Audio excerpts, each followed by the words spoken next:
ఇప్పుడే అందిన వార్త ఘోర విమాన ప్రమాదం 235 మంది ప్రాణాలు గాల్లో. వివరాలు వీడియోలో తెలుసుకుందాము. వీడియో స్కిప్ చేయకుండా పూర్తిగా చూడండి, అప్పుడే కంప్లీట్ ఇన్ఫర్మేషన్ అయితే అర్థమవుతుంది. అలాగే ఇంకెవరైనా మన ఛానల్ సబ్స్క్రైబ్ చేసుకోకపోతే వెంటనే సబ్స్క్రైబ్ చేసుకోండి. లేటెస్ట్ అప్డేట్స్ అన్ని కూడా ఎప్పటికప్పుడు మిస్ కాకుండా మీకు తెలియచేయడం జరుగుతుంది. అలాగే వీడియోని లైక్ చేసినట్లయితే నెక్స్ట్ నేను చేసే వీడియోస్ కూడా మీకు నోటిఫికేషన్ అయితే రావడం జరుగుతుంది. సో దయచేసి వీడియోని లైక్ చేయడం మర్చిపోకండి. ఇంక వివరాల్లోకి వెళ్ళిపోదాం.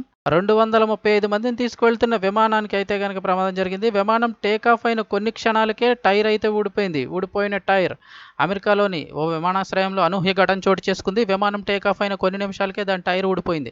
అయితే అదృష్టవశాత్తు ఈ ఘటనలో ఎవరికి ఎలాంటి ప్రమాదం అయితే జరగలేదు. వివరాలు చూస్తే శాన్ ఫ్రాన్సిస్కో విమానాశ్రయం నుంచి జపాన్కు చెందిన యునైటెడ్ ఎయిర్లైన్స్ విమానం బయలుదేరింది.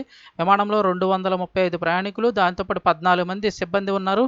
అయితే టేకాఫ్ అయిన కొద్ది క్షణాలకే విమానం ఎడమ వైపున టైర్ ఊడిపోయింది. అయితే అదృష్టవశాత్తు ఈ ఘటనలో ఎవరికీ ఎలాంటి ప్రమాదం జరగలేదని చెప్తున్నారు.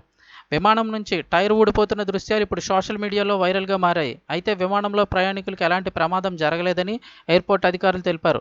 ఘటనపై ఎయిర్లైన్స్ సంస్థ కూడా స్పందించింది. ఇలాంటి సందర్భాల్లో సురక్షితంగా ల్యాండ్ అయ్యే విమానాన్ని డిజైన్ చేసినట్లు వెల్లడించింది. అయితే ఊడిన విమానం టైరు శాన్ ఫ్రాన్సిస్కో విమానాశ్రయంలోని ఎంప్లాయీస్ పార్కింగ్ ప్రదేశంలో ఉన్న కార్లపై పడింది. దీంతో పలు కార్లు అయితే ధ్వంసమయ్యాయి. ఒక్కసారి వీడియో చూసినట్టయితే ఇక్కడైతే మీరు చూడొచ్చు, టైర్ అయితే గాల్లో ఊడి పడిపోతోంది. కింద పడిన కార్లన్నీ కూడా ధ్వంసమైపోయాయి.